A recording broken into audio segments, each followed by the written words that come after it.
Yeah, if you want to yell, let them know we're going to start up again. That'd be great. Okay. So I think I'm going to leave off with vampires here. We could spend a lot more time on vampires. There's been some interesting psychological books written on vampires. You can read a lot of them, but we don't have really a lot of time to go into more detail. I want to talk to you a little bit about lycanthropy, or werewolfism, being a werewolf. And I'm tempted just to go to our blog, and just because I did a really good piece on the blog, which is a little bit more. Oh, well, never mind. But there's a piece on the blog that you can read. It's a little bit more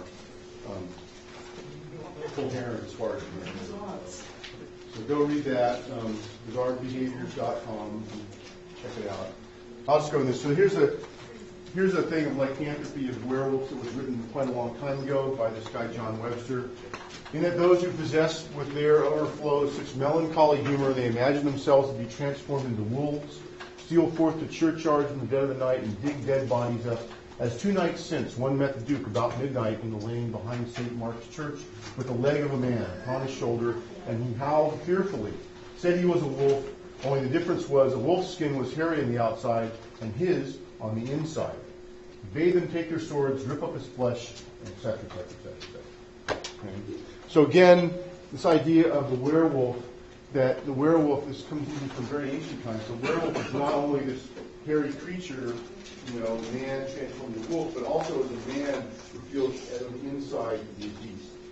Right? Again, this is very similar to what we were just talking about with our Jungian stuff with the archetype of the shadow. The person is bestial on the inside and has realization on the inside, their bestial side is coming out. Or if you're a Freudian, that their id, their psychic energy, all the bad repressed stuff is on the inside. It's just on the inside. It's ready to come out.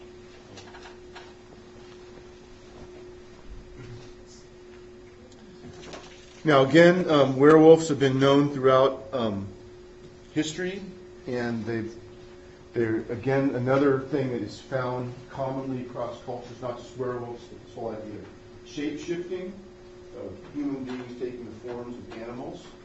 And very, very common. And, of course, to go along with this, there are actual werewolf sightings where people have seen wolves in some kind of human state, attacking people. And of course, back in the day,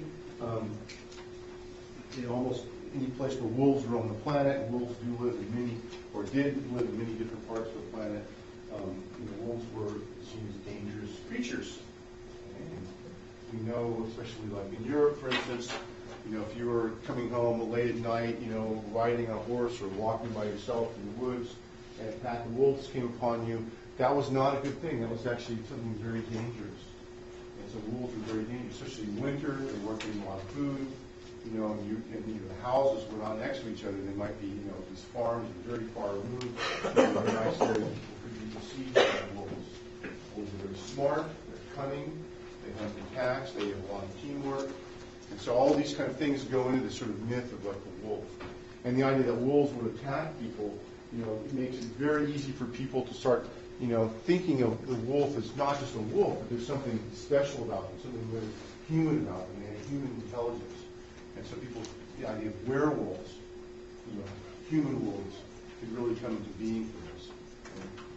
But this may stem from the fact that wolves are dangerous creatures. And we know, even from modern times, it was just recently, a woman up in Alaska was out jogging and was attacked by, now they think they're pretty certain it was wolves. This is just a few weeks ago.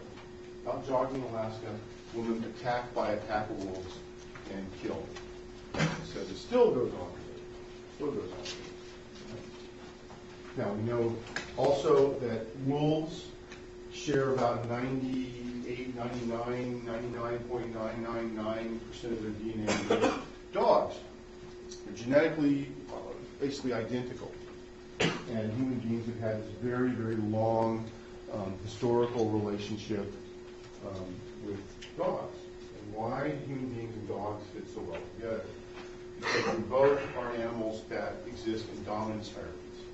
And so it's very easy for dogs to come and live in human society because they have an innate sense of fitting into a dominance hierarchy. And So we've had this long association with these dogs, wolf kind of creatures. And so again, that also leads to this idea of sort of wolf-man, man-wolf kind of hybrid. Right? Humans and dogs get along together as species. Why couldn't they get along together as a individual? Now, in the United States, it seems that for whatever reason, besides this latest Alaska wolf killing, it seems like, with regard to werewolves, that for some reason that I have no idea why, it seems that there's lots of sightings in Wisconsin. Anybody here from Wisconsin? For whatever reason, there's a lot of sightings in Wisconsin. People out on lonely roads, and they see some creature walk across the road, and they take a look, and it's like, oh my God, it's a werewolf. And so there's been a number of sightings in Wisconsin of werewolves. And people driving in their cars and stopping on some lonely road somewhere in the middle of the night, and a werewolf attacking them in their car, attacking the car, and guys they looked at it. It was clearly a werewolf. Now, theories for this go all the way from it actually being a werewolf to the idea that maybe there's some kind of Sasquatch, Bigfoot out there in Wisconsin. And parts of Wisconsin are very wild. It's pretty natural places, lots of very isolated wilderness kind of places there. To the idea that just people in Wisconsin are nutty for whatever reason. They see werewolves everywhere. We don't really know why there's been so many sightings in Wisconsin. Okay.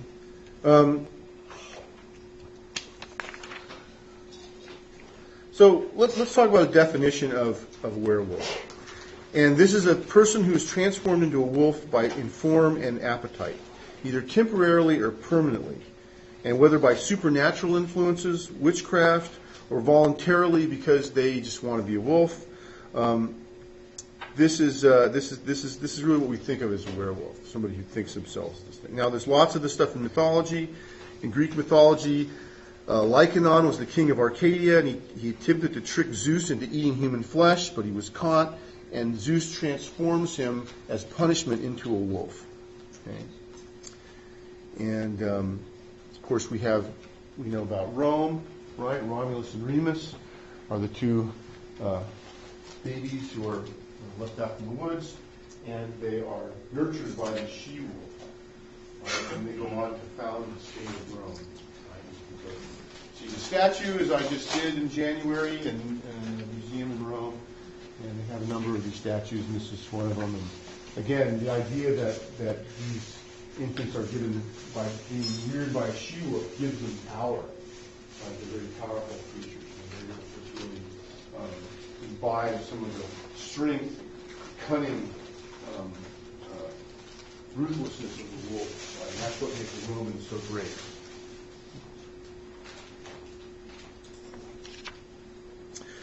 Some cases of written about in this century, in the 20th century, about cases of lycanthropy in Africa. Okay. And in a lot of these cases, there's an element of an uncontrollable urge or bloodlust for fresh meat.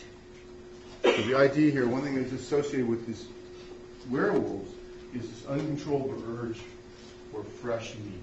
You want fresh meat, and fresh meat and blood. And you want to control to eat flesh, something, and bite into it. That's, if you're a fetishist, that's the fetish. Somehow, that's the sadomasochistic, or the sadistic impulse. Whether you get jolly from that, a sexual jolly, or whether that's just you have an urge to do it. So again, a lot of things we talk about with vampirism go for werewolves, and that it can be similar to a drug addiction. It could be sexual sadism. Okay? Like you acting out these certain bestial urges.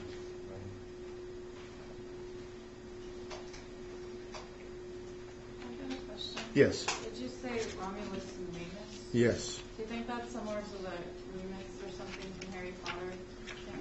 I don't know. It's possible. Yeah, right. Yeah, sure. Because the Harry Potter, the guy turns into a wolf. She takes turns from real life and makes names out of it. I'm sure there's probably some relationship there. Okay. All right, let me give you a little case report here So now we'll talk a little bit about people who believe they are werewolves as opposed to people who believe they're vampires.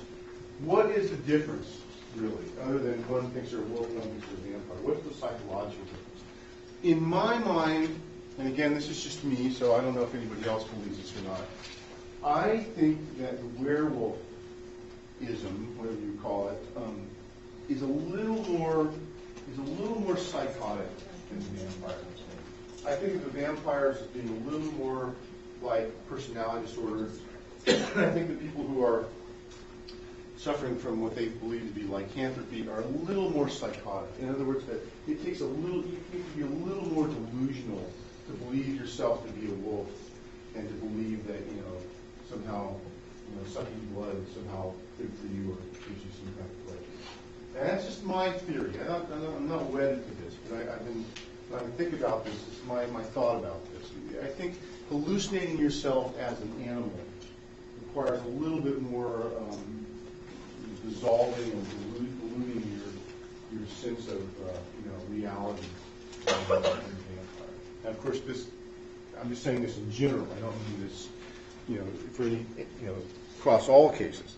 And here's an example of this case report. 49-year-old married woman presents for psychiatric evaluation because of delusions of being a wolf and feeling like an animal with claws. She suffers from extreme apprehension and she feels that she's no longer in control of her own fate. And she says, a voice was coming out of me. Okay? And throughout her 20-year marriage, she had experienced compulsive urges toward bestiality, lesbianism, and adultery. And I'm not sure where the lesbianism comes from, or adultery, except that she has this idea in her head that wolves, because they're beasts, just indulge in whatever sexual thing they want to do. They're just sort of hedonistic, right? Which we actually know, if you really study wolves, that's actually not the case. Right? Wolves exist in packs. They have mates, and there's a hierarchy. But not, if you're not an alpha male, you may not take a mate. It's not like everybody just goes in a pile and have sex. Real wolves don't do that. But people's fantasies about wolves, and this was this lady's fantasies about it, that wolves just act out whatever bestial urges they have. And this little case history, and I won't spend a lot of time going on with it because we don't have a lot of time today. She was treated in an inpatient program for 3 weeks. Of course, they put her on neuroleptic medication, Haldol or Thorazine or something. And during the first 3 weeks, she suffered relapses, said things like, I am a wolf of the night, I am a wolf woman of the day, I have claws, teeth, fangs, hair, my anguish is my prey at night, the gnashing and snarling of teeth, powerless is my cause, I am what I am and will always roam the earth long after death, etc., etc., etc. Very delusional, right? Eventually, of course, the drugs take effect and she gets better and she's released. So that's my bit on werewolves. Any questions? Okay. Well, let's talk about maybe something not quite so extreme, but perhaps similar. And that's a related syndrome called the otherkin. Okay, and otherkin is a subculture, I guess we can use that word, that's made up of people who consider themselves in some way to be non-human or have some kind of connection, be mythical, archetypal, past life-ish, etc., etc., etc., to some other non-human creatures. And the interesting thing about these otherkin folks is that the development of the subculture is a result of the development of the internet. That this subculture where you have groups of these people and these common beliefs getting together, did not happen until the internet was available, and these people could find each other. So shortly after the internet, especially the web, not even the web, the pre-web evolved where you had news groups and people get together and post things about their lifestyle, what they're interested in, whatever. These people were able to find each other. And so now they label themselves as these otherkin, and there's various different kinds of these otherkin.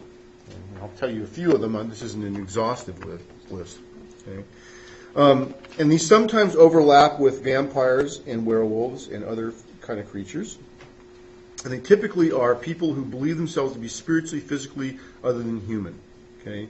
Also includes mythological species, elves, satyrs, fairies, dragons, and so on. So you don't have to actually be something that's grounded in, sort of reality. It can be something you just think of. I mean, you think you're a hobbit. If you find other people who think they're hobbits, you get together, you dress up like hobbits, you have conventions. You may get your sexual excitement by dressing up in a furry hobbit suit and rubbing against somebody else in a furry hobbit suit. This would be a typical example of an otherkin community. Okay. Now, there's some people who are into this have speculated why they have this sort of trans-species condition, right? And there's a couple explanations given for this. The first is that the person would think their soul was created for some other species, but they incarnated accidentally as a human. In other words, I'm really a wolf, but for whatever, thing I did in my past life, or because the mechanics of reincarnation aren't always perfect, I've got accidentally, born as a human being, but I'm really a wolf. I think like a wolf. I, look at the world like a wolf, but I'm in this human body. Sucks. Right? Or it could be that I was a wolf in my past life. If you're more the Hindu or Buddhist persuasion, I was a wolf in my past life, but I was a very good one. And I did good things. I helped some people. I saved a person out of a river. I dragged them out. And I got some good karma. So now, I'm in this life as a human being. I got promoted in my reincarnation as a human being. But it's my first go around as a human being. I still got a lot of wolf in me. So I got a few more rounds as a human. Maybe I'll get used to it. But this is the first time I've been a human, so I'm not quite used to it yet. Yes. Do these people often seek contact with the, if it is an actual? Yeah, they might. Yes. If it's a furry, then find the corresponding animal. Yes. Yes.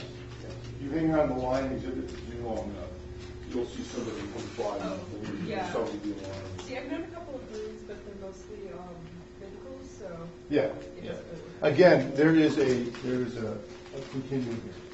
So one continuum is that people like to dress up in costumes and go to anime conventions, or they want to dress up like they're anime characters and go down. There actually is a furry con, so. Yes, and so there are people who just, I'm not really a wolf. I just like dressing up in this costume and running around. It's kind of fun. I get to be sort of an exhibitionist. It's just fun to put the costume on and sort of, like we would go to a costume party, right? Like Halloween or something. It's no different than that. All the way to people at the other end who believe themselves to be reincarnated as a wolf, whatever it might be. Okay? So I'm talking more of this other extreme. Okay? Another one. I was deliberately made by, insert deity here, to have a non-human soul but live as a human for whatever reason. Okay? And this is popular among Christian otherkin because they don't believe they can't officially believe in reincarnation. So they just believe that God made them to have the soul of a wolf but the body of a human. Now, here's another one which is very common and is actually found in many traditional societies. That my psychology developed in such a way that I have a powerful link with a certain totem animal. The link has become so strong that I'm effectively the animal, or I can sort of enter into being the animal during certain trance states or this kind of thing. And you find this, this is a view that you see in some traditional cultures. So if you're an Aboriginal Australian, you live in the outback, and you see a lizard, you believe that lizard is part of your family. That's your totem animal in your family. That lizard, you treat it as if it's a relative. And you feel that you're related to these animals. You're a human being, but you're still related to these animals. You're part of their world. And you have one or more animals that you have a special relationship with. And this is very common in many traditional societies, in societies where they practice forms of shamanism. You'll see this kind of thing. Yes? I don't want to spoil the video, so you're going to show it, but is this the same as, have you seen that guy that's trying to transform himself into a lizard? That's had his tongue split, and the balls in their eyes. I'm not sure what the deal is with him. He has not come out to say that he's a lizard. But he's also part of the circus, so he might just become the master. Yeah, we'll talk about him later. As far as I know with him, and I don't know for sure, he's not saying he's another kid. He's not saying he's a lizard, he's just making himself over. He's just saying he likes to, look like that. As far as I know. We'll see pictures of him later. Okay. Let's see. Another one is that I believe I'm human. And again, this is also similar to the to the traditional side. I believe that I'm human, but in my past, I've been past reincarnations or whatever, past ancestry, past genetic ancestry. I am, related to a certain animal. Now, also maybe you have other things in here, including aliens. That I appear to be human, but the reality of it is that I am really what's going on is I'm an alien. I'm not from here. I'm not, really human. I look human. I need to get along with all you folks. I was made in this human body, but the truth of it is, inside, I do not feel human. I feel like I'm an alien. And I went on the internet and I found some other people who feel the same way as me, and we have these same experiences and even some of the same things, memories we share of our alien past. So we really believe that we're aliens, and we've reinforced each other for that belief. And at some point, the mothership's going to come down, and we're going to be, But until then, we're going to, be aliens in human bodies, okay, et cetera, et cetera, et cetera. Now, these folks, again, think of the wide range here. These folks will have conferences. There's online communities. You can just go look at Otherkin on Google, and you can find communities of these folks. And again, it ranges from people who like to play at this, from people who actually believe these things. And then there's also a subgroup, not everybody, but some people, this stuff has a sexual tinge to it. In other words, I like to dress up in a furry costume and find other people in furry costumes, and during the conference, we go to the hotel room together and we perform various sexual acts, which can include anything from rubbing against each other to whatever kind of sex you can have, And so there's everything in between. Okay? And if you go to one of these conferences that have these other kind of folks there, you are likely to find all variations of these things. Okay? All variations of these things. Okay. Lastly, I'll mention the Kitsunetsuki, which is the Japanese fox demon. This is also a myth that's found in China. And this is, I've mentioned, I think this before to you guys, and this is the state of being possessed by a fox. The victim is usually a young woman whom the fox enters beneath her fingernails or through her breasts. She becomes the fox demon, takes on this form of a beautiful woman, finds a man, seduces him, and drains his life energy through sex. The guys are all thinking right now, what a way to go. But this is actually something that, the priest or your parents would say, don't go out with her, she's a fox demon, she's just going to, drain your energy, and it's like, oh, yeah, whatever. No, she's not. So what? Right?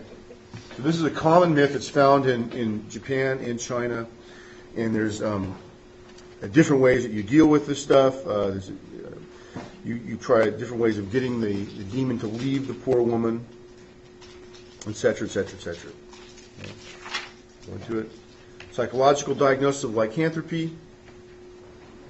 Psychoses typically involve some delusions or hallucinations related to transformation that seem only to happen in the mind of the affected person. In other words, the person thinks they're aware of, but people around them are not seeing them transform into the world. Okay? Let's just be clear here. Another disease that's linked with vampire folklore and also with lycanthropy is rabies. You also know what happens when you get rabies. In other words, you're up in the woods up here, you fall off your bike while you're riding, and you get bit by a tick, a little squirrel comes up, chomps on you. You may have rabies. You need to get treated right away if you think you have rabies. Nurses, please back me up on this one. Right away. Don't want to wait. Because if you get treated right away, there's a treatment, effective treatment. It's not very pleasant, but you can be treated. If you wait a certain amount of time, rabies is essentially not treatable and you will die. Okay? And when you die and you start having rabies, you will start frothing at the mouth. You'll become crazy a little bit. You'll become hydrophobic. You'll have fear of water. You'll also become sensitive to sunlight. You'll want to avoid it. And you can be frothing at the mouth and chewing your own mouth where you can start bleeding to the froth and become bloody. And this state, back in the day when people didn't have any treatment for this, and somebody would show up maybe in the more advanced stages of rabies, somebody might have thought this person is a werewolf, or a vampire. Their mouth is all bloody, they're frothy, they're crazy. He must have been turned into a wolf last night. He's been chewing up people. And we saw a wolf attack last night. It must have been that guy. So rabies. So don't get rabies. If you got bit by a rabid animal, get treatment right away. Okay. This could be an idiosyncratic expression of a psychotic episode. We've talked about this already. Okay. Schizophrenia, bipolar perhaps, some kind of depression maybe. Jungian Freudian approaches we talked to, similar to vampires. Feminist approach. Now I like this one best. Again, lycanthropy is a creation of males who are afraid of the power of women. Right? They're afraid of female sexuality. And evidence would include the so-called monthly so-called curse. Right? And many traditional societies, when women are menstruating, will segregate the women away from the rest of the society. Why do they do that? It's not because the women are bad. They might say, oh, they're bad, they're unclean at this time. But the truth of it is that the women are all thought to be, in many of these societies, very powerful. And you have to get away because they're like, see that movie with Uma Thurman where she's the super girlfriend? Oh, yeah. They're like the super girlfriend during that time of month. You can rip your head off, throw a shark in your room or whatever. So, you got to separate. So lycanthropy is a way you can sort of, keep women sort of controlled. Right? Oh, they're turning into these beasts, so we have to control them. We have to shoot them, whatever we have to do, keep them away from it. They're afraid of female sexuality. Right? Let's talk about female werewolves. Right? Okay, that's it for that. Any questions on this? Any questions? I know I'm moving along fast because we got a lot to cover, and I'm a little concerned we're going to get behind, so that's why I'm doing this quickly. Okay.